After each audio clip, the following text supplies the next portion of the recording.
दंडवत प्रणाम. मी ईशादिष्टी सतीश गुरु कैवल्यवासी तपस्विनी भामाताईजी अमृते श्री गोपालकृष्ण मंदिर मानव राजाश्रम तामसा तालुका हदगाव जिल्हा नांदेड अमृत प्रवर्तक या ग्रुपच्या माध्यमातून आदरणीय श्रद्धेय विद्यागुरुवर्य बाबांना दंडवत प्रणाम. आदरणीय श्रद्धेय तामसा निवासी दादांनाही दंडवत प्रणाम. अमृत प्रवर्तक या ग्रुपमधून श्रवण करत असलेल्या आणि या ग्रुपच्या माध्यमातून श्रवण करत असलेल्या सर्वच अच्युत गोत्र्यांना दंडवत प्रणाम. अमृत प्रवर्तक व्हॉट्सअप नंबर आहे 94 052 75 आणि कॉलिंग नंबर आहे 78 88 26 71 20. आपल्या सर्वांना प्रथमतः एक सूचना, आता जे दत्तचरित्र चालू आहे हे आपण यूट्यूबला पाहत आहात, परंतु दत्तचरित्र संपल्यानंतर म्हणजे 13 तारखेपर्यंत दत्तचरित्र चालणार आहे. त्यानंतर यूट्यूबला चालणारं दत्तचरित्र हे बंद होणार आहे आणि नंतर आपण अमृत प्रवर्तक या ग्रुपच्या माध्यमातून एक मराठी लीळा स्वामींची, हिंदी लीळा श्री गोपालकृष्ण महाराजांची, त्याचप्रमाणे इतर आरती, भजन, विधींची माहिती, निद्रा आरती, सेज आरती म्हणजे प्रातःकाळची आरती हे आपल्याला सर्वांना अमृत प्रवर्तक या ग्रुपमध्ये श्रवण करायला भेटणार आहे. म्हणून ज्यांना या ग्रुपमध्ये सहभागी व्हायचं असेल, ग्रस्त अनुयायी, त्या सर्वांना सूचना, आपण 94 या नंबरला आपण मॅसेज करू शकता किंवा 78 88 26 71 20 या नंबरला कॉल करू शकता. दंडवत प्रणाम. दंडवत प्रणाम. आज आपण पाहणार आहोत परशुरामाला दर्शन. काल आपण बघितलं की कार्तवीर्य राजा सहस्र अर्जुन, ब्राह्मण हत्या, गाय हत्या, स्त्रीची हत्या घडल्या जाते. रेणुका देवी आणि जमदग्नी त्या ठिकाणी मरण पावतात. गाय तर स्वर्गामध्ये निघून जाते. राजाला पश्चाताप होतो, ज्या गायीसाठी मी एवढं सगळे सैन्य मारलं ती गाय तर निघून गेली आणि आपल्याकडून तर पातक घडलं. आता दत्तात्रेय प्रभू आपल्याला माफ करणार नाहीत, कारण की आपण दत्तात्रेय प्रभूंच्या आज्ञेचं उल्लंघन केलं. बघा, जीवाने जर ईश्वराच्या आज्ञेचं उल्लंघन केलं, जीवाला सुद्धा परमेश्वराजवळ जागा भेटत नसते. म्हणजे परमेश्वर मुख नाही पाहत. आपल्याला नाही का स्वामींनी पुन्हा पुन्हा ज्ञान दिलं, ईश्वराने पुन्हा पुन्हा ज्ञान दिलं, आपण तोंड पळवलं, इकडं पळव तिकडं पळव, या देवतेला शरण जा, त्या जीवाची भक्ती कर, त्या देवतेची भक्ती कर, भूताप्रेताची भक्ती कर. प्रत्यक्ष परमेश्वर आपल्याला सांगतायत की एका साचोकार परमेश्वराची भक्ती करा. तरी सुद्धा आपण परमेश्वराला सोडून देवतेंची भक्ती करतो, जीवाची भक्ती करतो, समाधी पूजन करतो, नाना व्रतवैकल्य करतो. तेने करून ईश्वर उदास होतात. आपल्या सगळ्यांना ज्ञानपाळी फिरलेली आहे, पण एकाने दवडलं, एकाने ठेवलं, एकाने आचरण केलं. ज्यांनी दवडलं ते गेले नरकाकडे, ज्यांनी ठेवलं ते चालले मोक्षाकडे. मग तुम्ही ठरवा, तुम्हाला नरकाकडे जायचं की मोक्षाकडे जायचं आहे. मग तुम्हाला जे काही ज्ञान आता होत आहे, जे काही तुम्ही निरूपण श्रवण करता, कुठली पोथी असेल, काही प्रवचन असेल, एखादं स्मृती असेल, एखादी वृद्धाचार असेल, अनेक अधिकरणांच्या मुखातून तुम्ही जे श्रवण काही करता, जे काही तुम्हाला अनुभवाला आलेलं आहे, आपण त्याचं नको का प्रयत्न करेल, नको का आपण आचरण करायला नाही. आपण त्याचं आचरण केलं पाहिजे. आपण त्या ज्ञानाप्रमाणे कृती केली पाहिजे. बघा, आचर्यतयाचा धर्म आहे. कोण काय करतंय बघायचं नाही. चुकतो आम्ही पण चुकतो, चुका तुमच्याकडून पण होतात, परंतु ज्या ठिकाणी धर्म आहे आपल्याला धर्म बघायला सांगितलेला आहे. धर्मयाचे घर रे गावे, ज्याच्या ठिकाणी धर्म आहे तुम्ही त्याचं घर रे गा. लोक काय करतात, कुणीतरी चुकीचा साधू वागतो आणि मग सगळं अख्ख्या पंथाची किंमत त्या साधूवरून केल्या जाते. साधूंनी चुकीचं नाही वागलं पाहिजे, परंतु जर कोणी चुकलं असेल तर असं नाही की एक साधू चुकला म्हणजे सर्वच काही पंथ चुकलेला आहे. असे आचरण करणारे सत्पुरुष आहेत ना, साधू संत आहेत ना, आपण त्यांच्याकडे धर्म बघायचा, आपण दोष न बघायला सांगितला. आणि म्हणून ज्या ठिकाणी धर्म आहे त्या ठिकाणी तुम्हाला जायला सांगितलं. आणि आम्हाला सुद्धा ज्या ठिकाणी धर्म आहे त्याच्या घरी आम्हाला पण जायला सांगितलं. मग तुम्ही म्हणसाल बाबा आमच्याकडे काही धर्म नाही का, आम्ही तर उपदेशी आहोत. तुम्ही फक्त उपदेशी आहात, परंतु धर्माचं किती पालन करता, धर्माचं किती तुम्ही आचरण करता हे बघितलं जातं. तुमच्याकडे साधना काही आहे का, तुम्ही काही भेसळ क्रिया करता का, का एकनिष्ठ जर क्रिया करता तर तुमचं घर आम्हाला रिगायला सांगितलं, पण तुम्ही आहे उपदेशी आणि भेसळ क्रिया करता तर आम्हाला तिथे पण जायला परवानगी नाही आहे. कारण तुम्ही देवतांचा पण विधी करता आणि परमेश्वराचा पण विधी करता. म्हणून धर्मियाचे घरी गावे. जर का असं नाही का तुम्ही ग्रस्त अनुयायी, पण तुमच्या ठिकाणी कट्टर हा धर्म पाहिजे. जर तुम्ही उपदेश घेतला असेल तर तुमच्याकडे तो धर्म पाहिजे, तुम्ही प्रामाणिकतेचं पालन केलं पाहिजे. म्हणून नियमाचं पालन सगळं करावं लागतं. ईश्वर भक्ती मार्गामध्ये नियम म्हणजे काय, एक प्रकारची अस्तिपरी सांगितली म्हणजे काय, नियम सांगितले साधकाला. कशा प्रकारे राहायचं, किती आलंबन ठेवायचं, निरालंबी कशा प्रकारे राहायचं, ही अस्तिपरी म्हणजे आमच्या साधकाचे नियम आहेत. तुमची सुद्धा प्रपंचाची अस्तिपरी असतेच की नाही. तुम्ही जर प्रपंचामध्ये नियमाने जर राहिला तर तुमचा प्रपंच शेवटाला जातो. जर तुम्ही वेगळं प्रपंचामध्ये राहिला तर, कसे पण वागू लागला तर, स्वच्छंदी वागू लागला तर मग तुमचं प्रपंच जाईल का, शेवटाला नाही जाणार. धर्मामध्ये सुद्धा स्वच्छंदी वागता येत नाही. इथे कुणालाच माप नाहीये. तुम्ही असा नाही तर आम्ही असा, इथे माप कुणालाच नाहीये. म्हणून म्हणतात ना, दैवराटी हे ओला अग्नी आहे. इथे सुद्धा फार जपून राहावं लागतं, जपून वागावं लागतं. पण जो कृती करतो त्याचा धर्म आहे. पण आपण कृतीकडे बघायचं, आपण धर्माकडे बघायचं, आपण त्या दोषांकडे बघायचं नाहीये. जो कार्तवीर राजा होता त्याने काय केलं, त्यांना भोजन दिलं पण त्याने गुण नाही पाहिला. त्याने सांगितलं तुमची गाय मला पाहिजे. अशा प्रकारे सर्व पुढे घटना घडली आणि मग त्याला पश्चाताप झाला. त्याला कळून चुकलं तर आपली शक्ती सगळी नाहीशी होणार आणि तो राजा खिन्न मनाने बसला आणि पळून निघून गेलेला आहे. इकडे रेणुका धाय मोकळून रडवू लागली, कारण जगन्नाथ जमदाग्नी मेले होते. तिच्या श्रेष्ठ धनुर्धारी पुत्राला म्हणजे परशुरामाला ती ओरडून ओरडून पाचारू लागली, परशुरामा परशुरामा. जमदाग्नीचा प्राण गेला. परशुरामा, तुझे पिता श्री जमदाग्नी मरण पावलेले आहेत.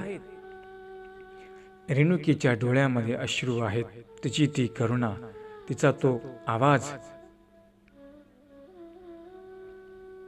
जमदाग्नी ऋषींचा प्राण गेला, पण रेणुकीचा प्राण परशुरामाच्या भेटीसाठी थांबलेला होता. त्या रेणुकीने अनाधिकारी जो व्यक्ती होता त्याच्यावर दया केली, तिचं फळ रेणुकीला भोगावं लागलेलं होतं. म्हणून दया कुठे पण करता येत नाही, दया कुणावरही करता येत नाही. आपण जर एका साधूवर दया करणे म्हणजे मदत करणे. आपण जर एका साधारणवंताला जर मदत केली, कमीत कमी आपला काहीतरी फायदा तरी होऊन जाईल. न जाणू कोणी साधूची केसनी पात्रता, एखादा साधू भोगलेला आहे किंवा त्याला काही गरज आहे, काही मागतो आहे, आपण जर त्यांना ती वस्तू दिली, निश्चित त्याचा परमेश्वराला तोष असतो. पण तुम्ही एखाद्या दुसऱ्या व्यक्तीला ती वस्तू द्या. तुम्ही चोरावर दया करून बघा बरं, चोराला तुमची दया येईल का? नाही. चोर तुम्हाला लुबाडून घेऊन जाईल. आपण पाहतो की नाही, प्रपंचामध्ये लोक म्हणतात, हो मला ना त्याची कीव आली, आम्ही त्यांना मदत केली, पण बघा ना कसा आता माझ्यावर उलटाच फिरला, आता आमचं सगळ्यांनी लुबाडून नेलं आहे. प्रपंचामध्ये अशी परिस्थिती आहे, जी लोक ज्यांना मदत करतात ना त्याच लोकांना ती लोक फसवत असतात. आहे का दया त्यांच्याकडे? दया जीवाकडे नाही आहे. दया धर्म हे फक्त परमेश्वराकडे आहे. दया कुठली जीव करतो? जर जीवाकडे दया असती, स्वार्थाने जीवाने एकमेकाला मारलंच नसतं. जर जीवाकडे दया असती, लोकांनी असं कुठली हत्या वगैरे काही केली नसती. माणसं तर पशुची हत्या करतात, पण माणसं माणसाला मारतात की नाही? गळा कापतात, खून करतात, आपण पाहतोच ना समाजामध्ये. मग जीवाकडे दया आहे का? जीवाकडे दया नाही, देवतेकडे पण दया नाही आहे. नाही, पण कुणाकडे दया आहे? फक्त ही परमेश्वराकडे दया आहे. परमेश्वर दयेचा सागर आहे. म्हणून तर परमेश्वराने पुन्हा पुन्हा सृष्टीची निर्मिती केली, पुन्हा पुन्हा मला ज्ञान दिलं, पण आम्ही अज्ञानपणामुळे ते दवडून टाकलं. एक कवी म्हणतात ना, पुन्हा पुन्हा मज ज्ञान दिधले, मी दवडिले तयास, नाही मोडिले प्रसवास. देवाने पुन्हा पुन्हा ज्ञान दिलं, आपण ते दौडून टाकलं. कशामुळे?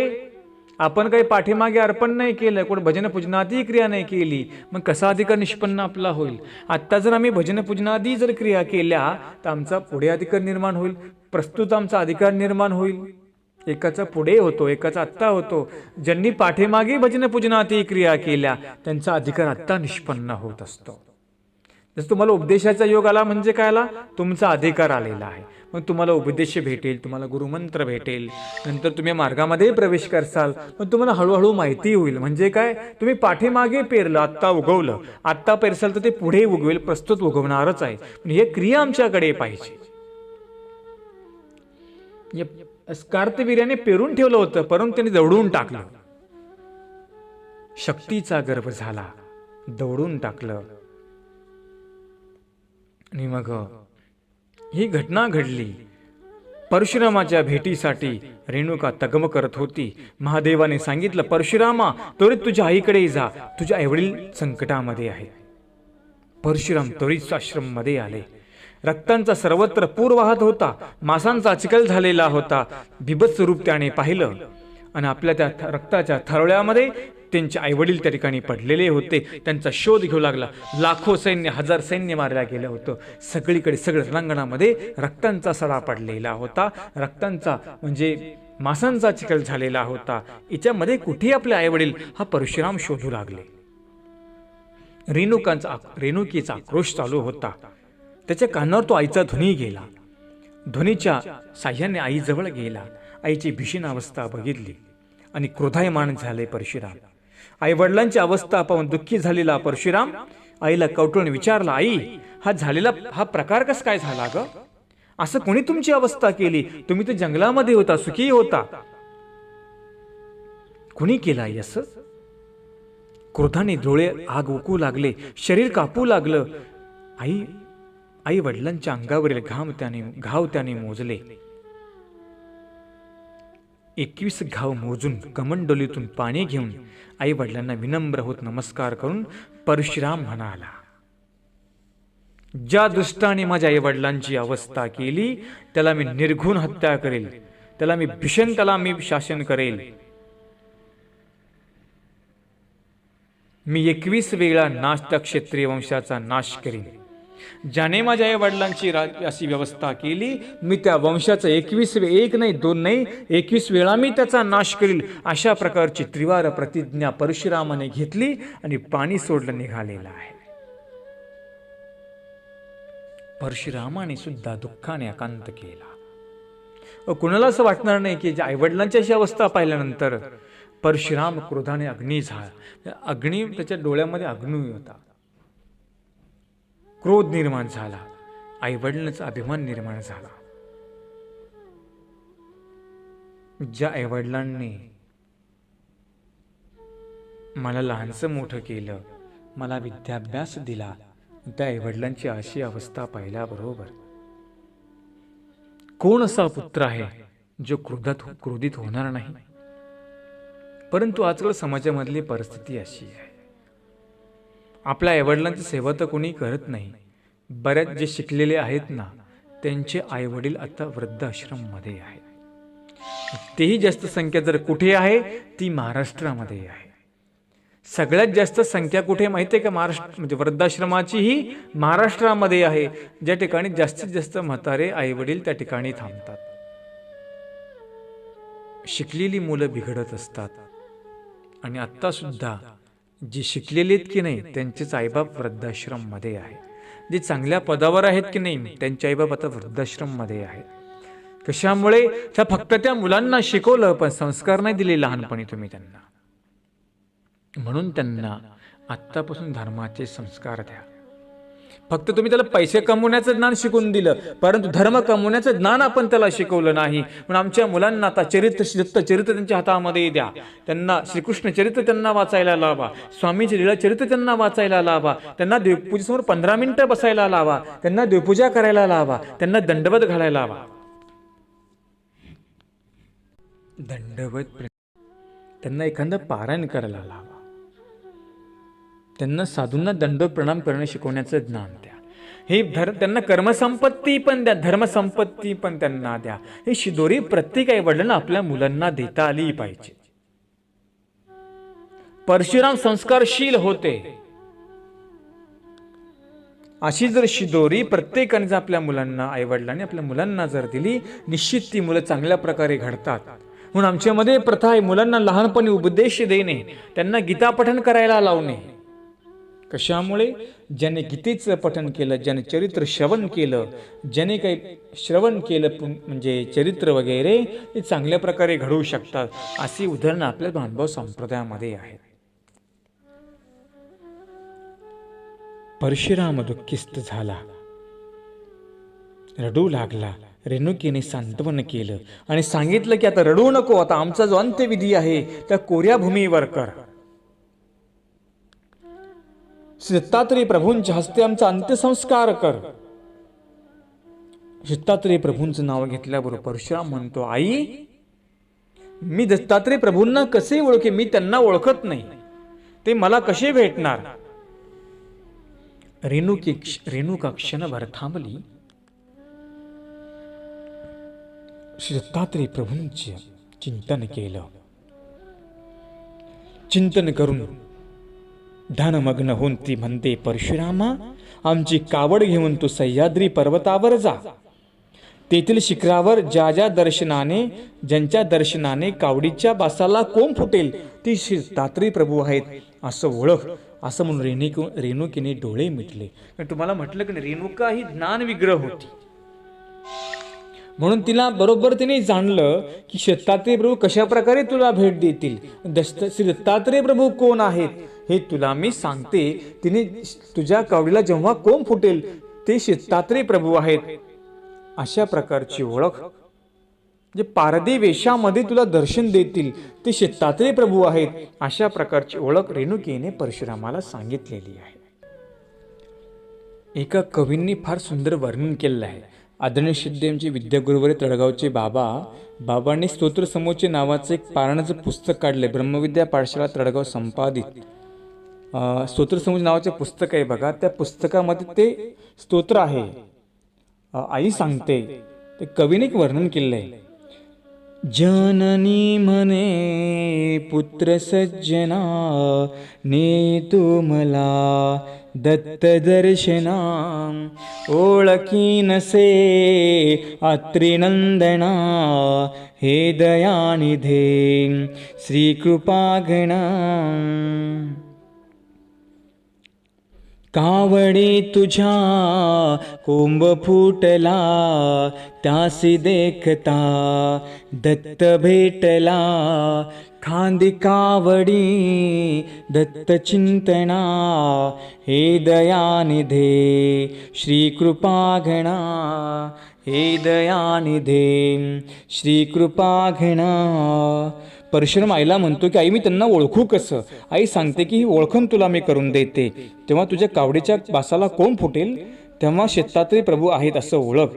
अशा प्रकारे परशुराम आपल्या आईवडिलांना घेऊन निघतो आहे सह्याद्री पर्वतावर. परशुराम आईवडिलांना घेऊन आईच्या आदेशाप्रमाणे आईवडिलांना कावडीमध्ये घेऊन सह्याद्री पर्वतावर निघालेला आहे. सह्याद्रीच्या रम्य शिखरावर पारधी वेशामध्ये दत्तात्रेय प्रभूंचं दर्शन झालं. कावडीच्या वेळूला फुटलेला कोंब पाहून हे दत्तात्रेय प्रभू आहेत असं परशुरामाने ओळखलं. नम्र भावे वंदन करून त्याने प्रार्थनापूर्वक आपल्या आईची अंतिम इच्छा सांगितली. दत्तात्रेय प्रभू प्रसन्न झाले आणि त्याला अंत्यविधीची जागा कोरेभूमी दाखवली आणि सर्व तीर्थ आणावयास सांगितले. बघा, तुमची जर प्रार्थना असेल, तुमची जर तळमळ असेल तर परमेश्वर तुम्हाला एन प्रकारे भेट देत असतात, दर्शन देत असतात. याचं उदाहरण म्हणजे दत्तात्रेय प्रभूंची परशुरामाची झालेली भेट आहे. परशुरामाने चिंतन केलं, दत्तात्रेय प्रभू प्रसन्न झाले. त्याचा मनोरथ दत्तात्रेय प्रभूंनी पूर्ण केलेला आहे. त्यांनी सगळी हकीकत दत्तात्रेय प्रभूंना सांगितली आणि त्यांनी सांगितलं. दत्तात्रेय प्रभू म्हणतात, कोरी भूमी कुठे आहे? त्याने सांगितलं, आपल्या चरणाशीच कोरी भूमी आहे. आणि मग दत्तात्रेय प्रभू म्हणाले की जा सर्व तीर्थ घेऊन ये. परशुराम भक्तिभावाने म्हणतो, वंदन करून म्हणतात की महाराज, सर्व तीर्थाचे पावित्र आपल्या श्री चरणाशीच आहे. आपल्या चरणाशी सर्व तीर्थ आहे, दुसरं कुठेच नाहीये.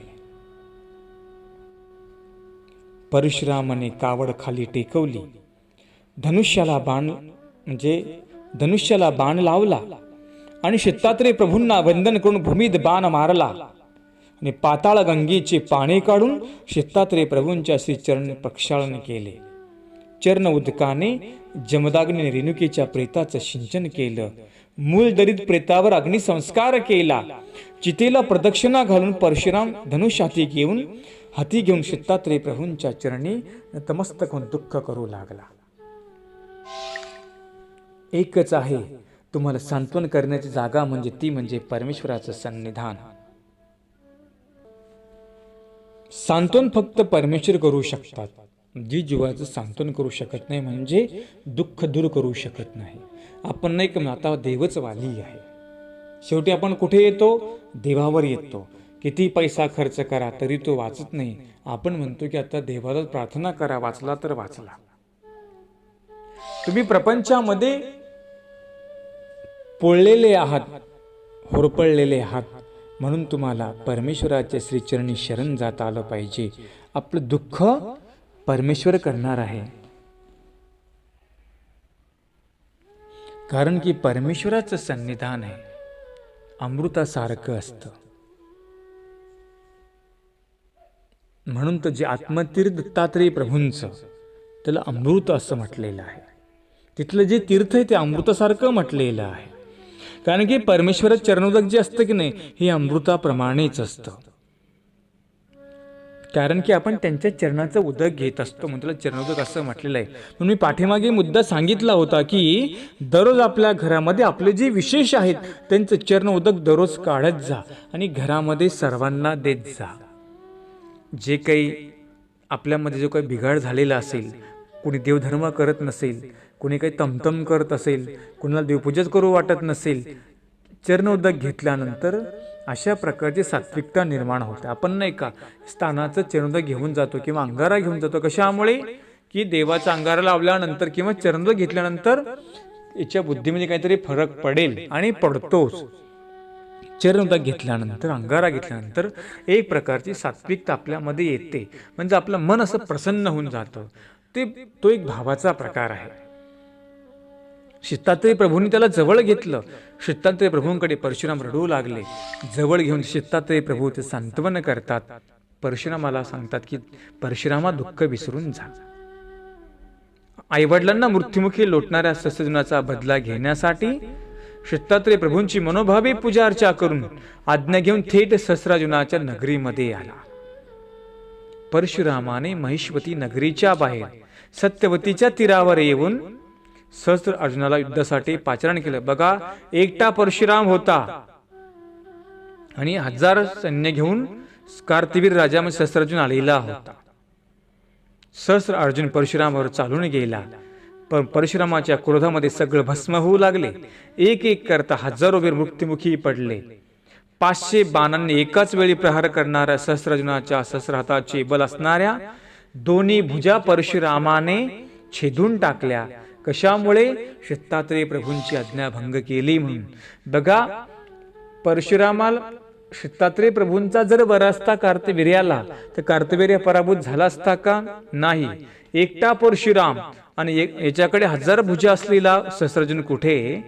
परंतु दत्तात्रेय प्रभूंच्या आज्ञेचं उल्लंघन केलं आणि त्याच्या भुजाच कापून टाकल्या. दत्तात्रेय प्रभूंची आज्ञा भंगली आता या जगामध्ये तारणारं कोणीच नाही असं जाणून आता शस्त्र अर्जुन रणामधून पळ काढू लागला. परंतु परशुरामाने त्याचं एका बाणामध्ये शिर उडवले आणि कार्तवीर्य राजाची कारकीर्द संपली, कृतप्राण झालेला आहे. परशुरामाने पृथ्वीवरील सर्व क्षत्रिय युद्धाचं आव्हान दिलं आणि सर्व क्षत्रियावर युद्ध करून क्षत्रिय वंशात असलेला सगळ्यांचा उन्मत्तपणा जिरवला, सर्व क्षत्रियांना ठार केलं. अशा प्रकारे 21 पिढ्यापर्यंत त्याने युद्धासाठी आलेला क्षत्रियाबरोबर घनघोर युद्ध करून आपली प्रतिज्ञा पूर्ण केलेली आहे. परशुरामाने संपूर्ण पृथ्वी जिंकून सर्व ब्राह्मणांना दान दिली आणि स्वतःकडून घडलेला जो हिंसेचा दोष आहे तो परिमार्जन करण्यासाठी समुद्र किनाऱ्यावर घोर तपश्चर्या करण्यासाठी निघून गेलेला आहे. अशा प्रकारे परशुरामाने आपली प्रतिज्ञा पूर्ण केली. आईवडिलांचा मोबदला त्यांनी घेतलेला आहे. याच्यामध्ये मुद्दा एक सांगायचा आहे तुम्हाला. जर दत्तात्रेय प्रभूंच्या आज्ञेचं शेवटपर्यंत जर पालन केलं असतं तर कार्तवीर्याला मरण प्राप्त झालं नसतं. या चरित्रामधून आम्हाला एक शिकायला भेटलं. किती जरी ताकद असेल, संपत्ती असेल, परंतु जर आम्ही ती नियमाने वागलो नाही, जर आम्ही त्या पैशाचा अनितीसाठी वापर केला, आम्ही आपल्या शरीराचा अनिती कार्यासाठी वापर केला, आम्ही आमच्या जीवनाचा अनिती कार्यासाठी वापर केला, या देहाचा आम्ही अयोग्य वापर केला, आम्हाला सुद्धा नरकामध्ये जायला वेळ लागणार नाही.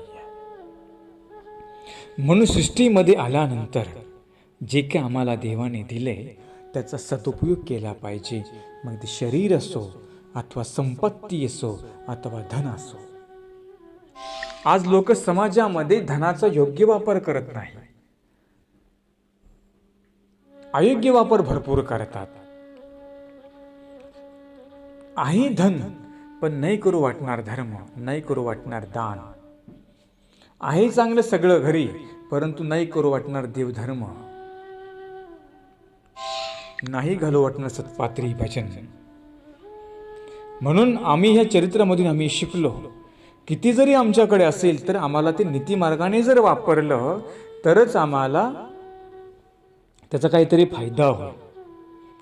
या सृष्टीमध्ये आल्यानंतर सर्वांनी नीतीने चालावं लागतं, नियमाने चालावं लागतं. तो कोणीही का असेना नियमाने चालला तरच त्याला काहीतरी जीवनामध्ये फायदा होतो. म्हणून स्वतःला नियम करून घ्या. आपण ज्या धर्मामध्ये धर्माचे नियम करून घ्या. तुम्ही मानव संप्रदायामध्ये आहात, मग तुम्हाला मानव संप्रदायाचे नियम करता आले पाहिजे. आम्ही साधक होतो, आम्हाला साधकाचे नियम करता आले पाहिजे.